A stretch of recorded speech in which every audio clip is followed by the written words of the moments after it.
Perhatian, PDKT Online akan dimulai beberapa saat lagi. Mari siapkan hati kita untuk memuji dan menyembah Tuhan.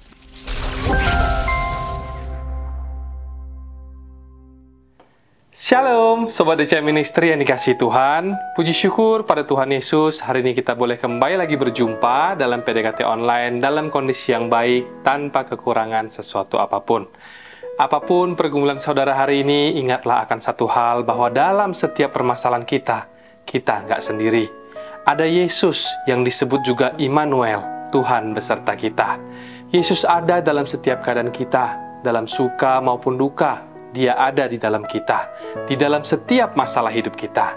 Sebab itu hari ini saya rindu untuk mengajak kita semua untuk datang kepadanya, mendengar suaranya lebih lagi melalui firman yang akan kita bagikan pada hari ini.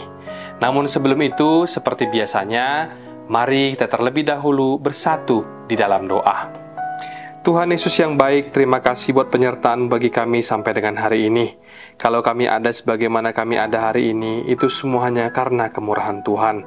Sebentar kami akan mendengarkan firman-Mu. Sampaikanlah sabda-Mu ya Tuhan, sembunyikanlah hamba di balik salib-Mu. Dalam nama Tuhan Yesus, mari kita yang percaya dan berdoa bersama-sama kita katakan, Amin. Shalom, menyapa kembali Bapak Ibu, Saudara-saudari, Sobat DC Ministry dimanapun berada. Sharing firman hari ini saya beri judul, Yesus memberiku kelegaan. Firman Tuhan hari ini kita ambil dari Matius 11 ayatnya yang ke-25 sampai dengan 30 dengan perikop di Alkitab kita yang berjudul Ajakan Juru Selamat. Mari kita mulai baca dari ayat yang ke-25, demikian firman Tuhan.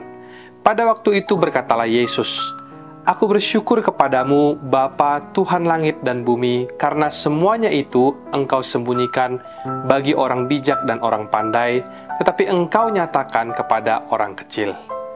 Ayat ke-25 yang barusan kita baca tadi dibuka dengan kalimat, pada waktu itu berkatalah Yesus. Kira-kira tepatnya kapan Yesus berkata demikian? Yesus berkata demikian pada saat ketika ia, yaitu Yesus, baru saja mengalami penolakan demi penolakan dari banyak orang di sekitarnya. Hal ini juga menunjukkan pada kita bahwa anak Allah pun juga mengalami berbagai macam rupa-rupa problema di dunia. Namun berbeda dengan kita, sebab Yesus tanpa atau tidak berdosa, sementara kita berdosa. Dan karena Yesus tidak berdosa, sehingga pengorbanannya bisa menghapus semua dosa-dosa kita. Meskipun demikian, Yesus juga pernah melalui berbagai macam problema. Dia pernah merasakan yang namanya kelaparan, dia juga pernah merasakan yang namanya dihianati, dibenci, maupun difitnah. Dia sudah melalui semuanya itu, bahkan oleh keluarganya sendiri, yang kala itu kurang memahami pelayanannya. Keluarganya seringkali tidak percaya pada apa yang dia lakukan, sehingga Yesus pernah berkata dalam Matius 10 ayatnya yang ke-36, dan musuh orang ialah orang-orang seisi rumahnya atau anggota keluarganya sendiri. Bukan Yesus yang memusuhi mereka, namun merekalah yang tanpa sengaja atau secara tidak langsung memusuhi Yesus.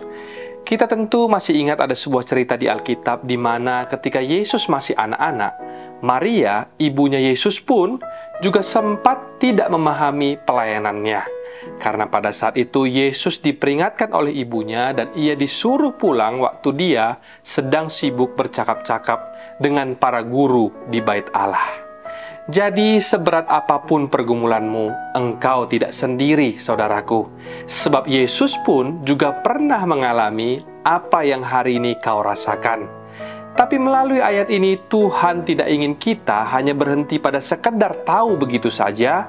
Lebih daripada itu, Dia juga rindu agar kita bisa belajar sesuatu dari sebuah kalimat yang berikut, yang masih juga dalam ayat yang sama. Yesus berkata demikian, Aku bersyukur kepadamu, Bapa, Tuhan langit dan bumi. Di sini Tuhan mengajari kita bersyukur kepada Bapa, sebab di dalam setiap masalah yang diizinkan oleh Tuhan terjadi dalam hidup kita, kita masih selalu punya sesuatu yang bisa kita syukuri. Minimal hari ini kita masih hidup, ya kan? Sekalipun hidup itu tidak enak, tapi pasti selalu ada satu hal yang bisa kita syukuri. Bersyukurlah karena kita yang berdosa ini telah diselamatkan oleh karena kasih karunia secara cuma-cuma. Karena sesungguhnya sampai kapanpun kita tidak akan pernah bisa membeli kasih karunia ini. Jadi sudah sepatutnya lah kita bersyukur dan berterima kasih kepada Tuhan. Jangan fokusnya kita itu hanya pada mujizat yang pernah kita alami saja, sebab mujizat terbesar yang sesungguhnya itu sudah diberikan kepada setiap kita di Bukit Kalvari. Kalau hari ini kita bisa punya juru selamat dan kita diangkat menjadi anak-anaknya Tuhan, itu semua bisa terjadi hanya oleh karena Yesus dan pengorbanannya. Siapa yang punya Yesus, dia punya segala sesuatu. Meskipun kita belum punya segala-galanya, tetapi kalau Yesus adalah gembalaku, firman-Nya dalam Mazmur 23 ayat 1 mengatakan, takkan kekurangan aku. Lanjut sedikit lagi masih di ayat yang sama, yaitu di ayat yang ke-25 tadi, Yesus juga berkata dengan jelas, aku bersyukur kepadamu Bapa, Tuhan langit dan bumi. Seruan Bapa yang disampaikan oleh Yesus di dalam ayat ini menunjukkan rasa aman Yesus di dalam kasih Bapanya. Atau dengan kata lain, Yesus berkata bahwa Allah itu peduli dengan setiap kehidupan kita dan dialah Bapa yang memegang kendali atas setiap hidup kita. Karena semuanya itu engkau sembunyikan bagi orang bijak dan orang pandai, tetapi engkau nyatakan kepada orang kecil. Dan di sini Tuhan hendak mewahyukan sesuatu kepada kita, bahwa sekalipun kita adalah orang yang kecil, tidak layak atau bahkan tidak mengerti seluruh isi Alkitab, tetapi selama kita mau mengikuti dorongan dan hati kita untuk datang kepada Kristus dan duduk diam di kakinya, itu semua karena pekerjaan Roh Kudus. Sebab banyak orang bijak, orang pandai yang tidak bisa begitu, karena mereka tidak percaya kalau Tuhan itu ada. Jadi orang yang punya masalah itu biasa. Karena yang luar biasa itu adalah jikalau orang yang ketika dia dalam masalah, dia datang kepada Yesus. Tidak perlu orang yang begitu pintar ataupun pandai untuk bisa mengerti akan hal itu. Selama ada dorongan dan keinginan serta kerinduan dalam hati ini untuk berdoa, itu semuanya datang dari Tuhan. Dan itulah yang Tuhan berkenan kepadamu. Seperti yang dikatakan dalam ayat 26, ya Bapa, itulah yang berkenan kepadamu. Lalu selanjutnya di ayat yang ke-27 dikatakan, semua telah diserahkan kepadaku oleh Bapakku, dan tidak seorang pun mengenal anak selain Bapa, dan tidak seorang pun mengenal Bapa selain anak. Dan orang yang kepadanya anak itu berkenan, menyatakannya. Dari semua pernyataan yang Tuhan sampaikan di ayat 27 yang kita baca ini, kita bisa melihat bahwa semua ini adalah karya Allah. Adapun masalah yang diizinkan Tuhan terjadi di dalam hidup kita, itu punya tujuan agar supaya kita mengenal anak Allah yang maha tinggi, yaitu Yesus Kristus, dan juga mengenal Bapa yang peduli dan pegang kendali atas hidup kita. Sesungguhnya bagi kita orang yang percaya, tujuan persoalan itu diizinkan bukanlah untuk menghancurkan kita, tetapi Tuhan memanggil kita sesuai dengan rencananya yang ajaib, dan Dia bekerja sama di dalam segala perkara untuk mendatangkan kebaikan, bukan kehancuran. Lalu kemudian di ayat berikutnya, ayat 28 dikatakan, marilah kepadaku semua yang letih lesu dan beban berat. Ayat 28 ini berlaku bagi siapa saja kita yang meresponi ajakan dan suaranya. Tadi dikatakan, marilah kepadaku semua. Itu berarti semua orang, siapa saja orang itu, tidak peduli apapun kondisi ataupun keadaan orang itu.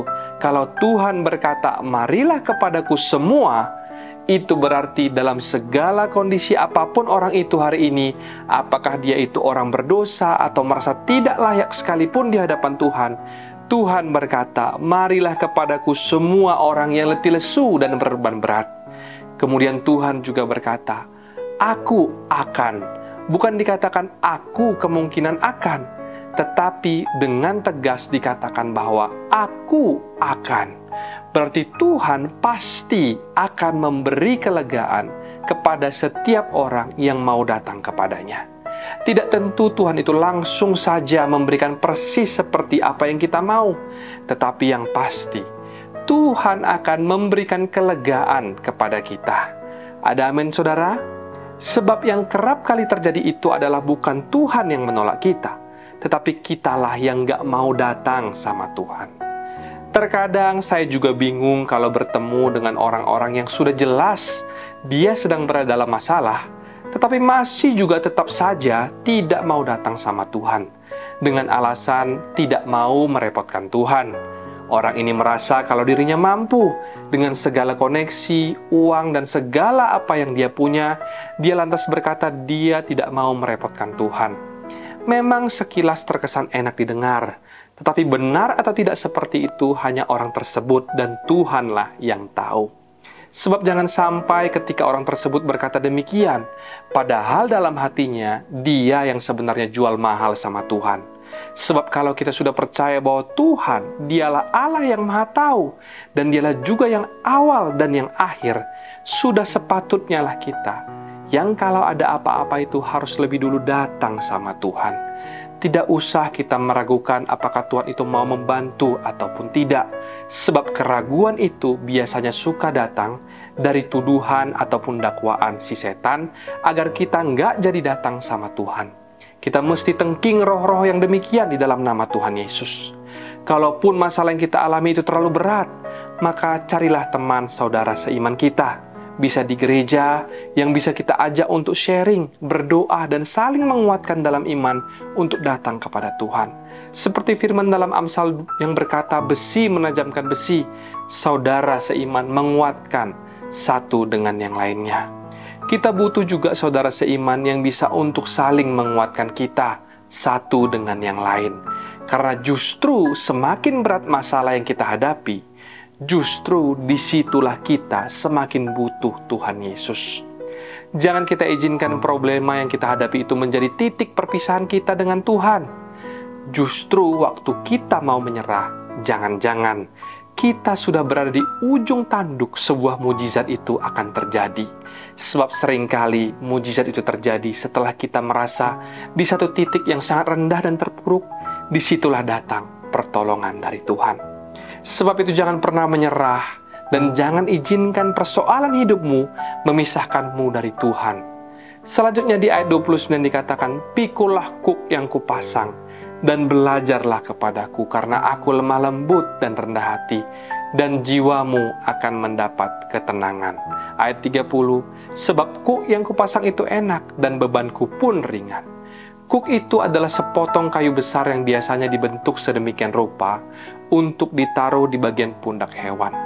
Biasanya satu kuk akan dipasang pada sepasang hewan.